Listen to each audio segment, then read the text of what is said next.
11টা হাট এবার দক্ষিণ ঢাকা সিটিতে বসবে এবং এটা আপনারা জানেন যে ঈদের 3-4 দিন আগে থেকেই আমাদের হাট বসে যায়, ঠিক তেমনি যথানিয়মে বসবে এবং হাটের শৃঙ্খলা রক্ষা করার জন্য আমরা কন্ট্রোল রুম নগর অফিসে আমরা কন্ট্রোল রুম করেছি।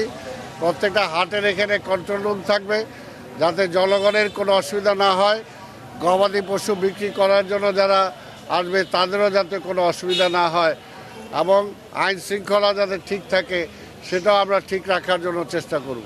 রাস্তায় কোনো হাট বসবে না, আমরা যে জায়গায় বলেছি সেই জায়গাগুলো, বিশেষ করে মহাসড়ক তো বন্ধ হবেই না, মেন সড়ক বন্ধ হবে না, হয়তো ছোটোখাটো সড়ক বন্ধ হতে পারে কিন্তু মেন সড়ক বন্ধ করে কোথাও হাট হবে না। আমরা ফরমালি তাদেরকে ওয়ার্ক অর্ডার এখনও দেই নাই, এই জন্য আপনারা যেটা বললেন এটা আমাদেরও কানে এসেছে। আমরা যে সমস্ত জায়গায় এই ধরনের পাবো তাদেরকে এটা থেকে বিরত রাখার জন্য আমরা চেষ্টা করব। যদি কেউ না শুনে তাহলে পুলিশ ব্যবস্থা নেবে। আমরা সবগুলোই কমপ্লিট করেছি, এখন পর্যন্ত কাউকে আমরা ওয়ার্ক অর্ডার দেইনি।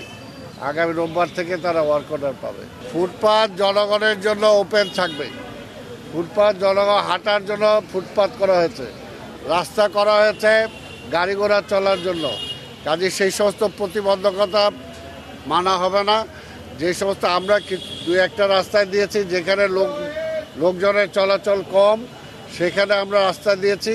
কিছু রাস্তা আমরা দিয়েছি বেলা 2টা থেকে 8টা পর্যন্ত, আর কিছু রাস্তা আমরা দেব শুক্র আর শনিবার, এই বিষয়গুলো। তবে যেহেতু সামনে ঈদ আছে, এই ব্যাপারে আমরা বলবো যে সবাই তারাও একটু নমনীয় থাকবে। আমরা সবাইকে নমনীয় থেকে ঈদের পর থেকে এটা আমরা আবার পুরোপুরি কার্যকর করার জন্য আমরা চেষ্টা করব।